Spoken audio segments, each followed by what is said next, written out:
অর্থের জন্য অপহরণ, আধিপত্যের জন্য খুন, কে রুখবে পাহাড়ি সন্ত্রাসীদের?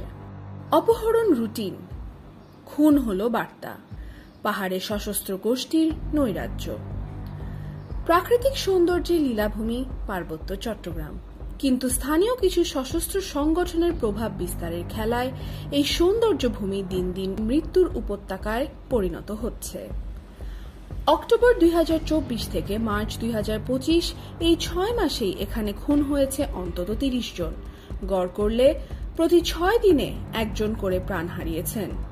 বন্দুকের ছায়ায় এখন পাহাড়ের জীবন জর্জরিত, আতঙ্কিত, অস্থির।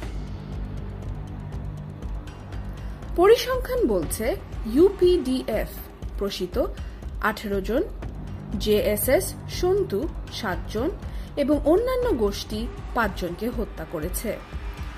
মাসভিত্তিক হিসাবে অক্টোবরে 8 জন, নভেম্বরে 7, ডিসেম্বরে 5, জানুয়ারি 4 জন খুনের শিকার হয়। ফেব্রুয়ারিতে কোনো হত্যাকাণ্ড না ঘটলেও মার্চে আরো 6 জন খুন হয়। বিশেষজ্ঞরা বলছেন, আধিপত্যের লড়াই, চাঁদাবাজি ও রাজনৈতিক কোন্দলের বলি হচ্ছে নিরীহ পাহাড়িরা। তবে শুধু খুনই নয়, অপহরণ এখন পাহাড়ি সশস্ত্র গোষ্ঠীদের নিয়মিত অর্থনৈতিক কৌশল। 8 এপ্রিল বান্দরবানের লামায় এক খামার বাড়ি থেকে অপহরণ করা হয় 9 তামাক শ্রমিককে। এর আগে 3 এপ্রিল সাজেকে 8 পর্যটক অপহরণ, মুক্তিপণ আদায় 7,20,000 টাকা। অভিযোগ বলছে 7 মাসে অন্তত 50টি অপহরণের ঘটনা ঘটেছে। এর মধ্যে 26টি জেএসএস সন্তু, 22টি ইউপিডিএফ প্রসিত এবং 2 জনকে অপহরণ করেছে কেএনএফ। অপহরণের শিকার কারা? স্থানীয় কৃষক, ব্যবসায়ী, শ্রমিক, পর্যটক।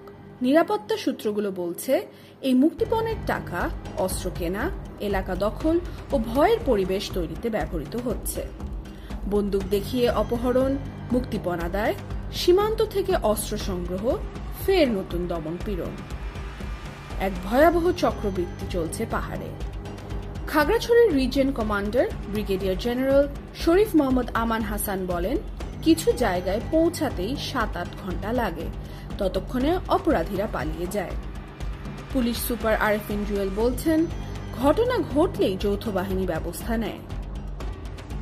জেলা প্রশাসক এবিএম ইফতেখারুল ইসলাম খন্দকার বলছেন, গুজব বা আতঙ্ক যাতে না ছড়ায় সেজন্য কাজ করছি। কিন্তু প্রশ্ন হচ্ছে, এই কাজ করার ফলাফল কোথায়? খাগড়াছড়ির এক ব্যবসায়ী বলেন, আমার ভাইকে ইউপিডিএফ অপহরণ করেছিল, 3 লাখ টাকা দিয়েছি। পুলিশের কাছে গেলে ভয় পেতাম, জানি না তারা কি করবে। এই ভয়টাই আজ পাহাড়ের সবচেয়ে বড় অস্ত্র হয়ে উঠেছে।